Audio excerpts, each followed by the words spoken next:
أعوذ بالله من الشيطان الرجيم. بسم الله الرحمن الرحيم. يسألونك ماذا ينفقون قل ما أنفقتم من خير فللوالدين والأقربين واليتامى والمساكين وابن السبيل وما تفعلوا من خير فإن الله به عليم.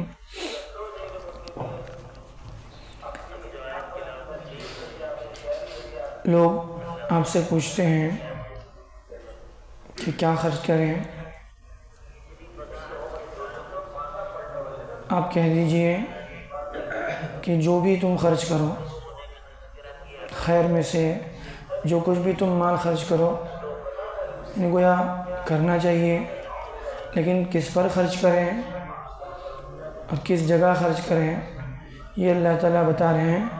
فَلِلْوَالِدَيْنِ وَالْأَقْرَبِينَ، تو خرچ کرنے میں اللہ نے تمہیں مال دیا ہے، دولت دی ہے، تو والدین پر خرچ کرو، رشتہ داروں پر خرچ کرو، یتیموں پر خرچ کرو، مسکینوں پر خرچ کرو اور مسافروں پر خرچ کرو.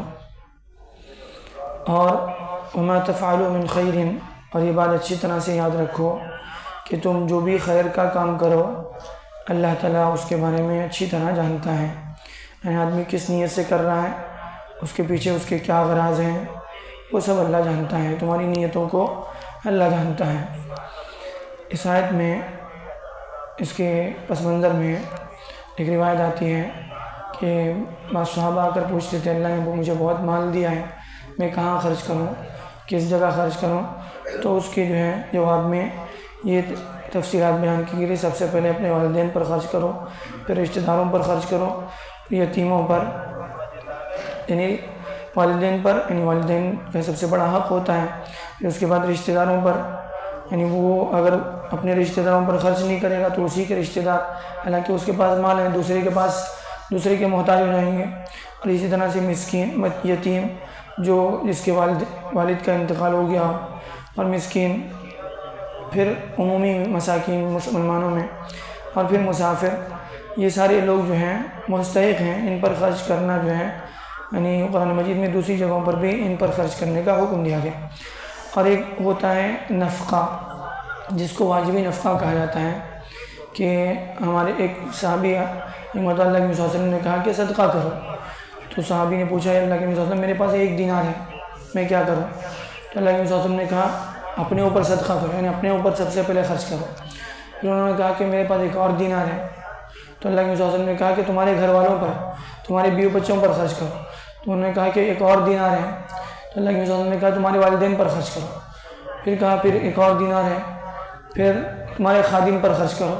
اور پھر اس کے بعد تمہیں جو تمہارے قریبی ہیں، تمہیں جو مناسب لگتا ہے اس پر خرچ کرو. تو معلوم یہ ہوا کہ سب سے پہلے جو نفقہ، یہ واجبی نفقہ نہیں ہے. یہاں پر والدین، رشتہ دار، یتیم، مسکین اور مسافر، ان سب لوگوں پر جو خرچ کرنے کا کہا گیا ہے یہ واجبی نفقہ نہیں ہے. یعنی ان پر خرچ کرنا واجب نہیں ہے.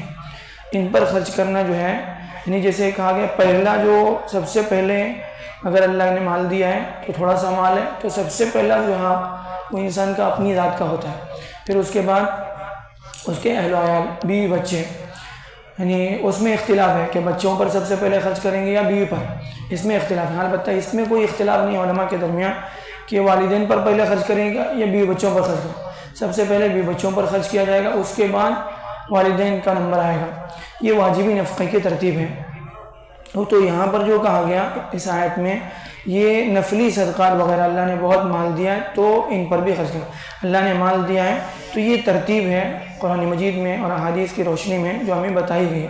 تو بہرحال یہ قرآن اللہ کے نبی صلی اللہ علیہ وسلم نے بھی احادیث میں اس کی تفصیلات بیان کی ہیں، اور یہاں پر بھی وہ تفصیلات جو اللہ نے بیان کی یہ نفلی صدقات کے بارے میں.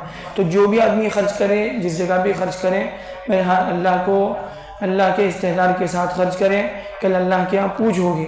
اگر خدا نخواستہ کسی کی حق تلفی ہوئی، ایک پر ظلم کر کے دوسرے کو جو ہے خود خوش کرنے کی کوشش کی گئی تو پھر اللہ کے ہاں جواب دینا پڑے گا۔ اسی لیے اللہ نے فرمایا وما تفعلوا من خیر، تم جو بھی خیر کا کام کرو، جہاں پر بھی خرچ کرو، اللہ تعالیٰ اچھی طرح جانتا ہے تم کس نیت سے کر رہے ہو اور کیوں کر رہے ہو۔ تو بہرحال ایک تو آدمی جو ہے اس کی ترتیب کا خیال رکھیں، پھر اس کے ساتھ ساتھ جو ہے کسی پر ظلم نہ ہو، اللہ نے مال دیا سب پر خرچ کریں، سب پر جو ہے سب کو جو ہے اس سے نفع پہنچائیں، تو پھر جو ہے اللہ کے ہاں اس کا بدلہ بھی جو ہے پورا دیا جائے گا۔ بہرحال اللہ تعالیٰ جو ہے میرے ہاتھوں سے صحیح سبق لینے والا بنائے۔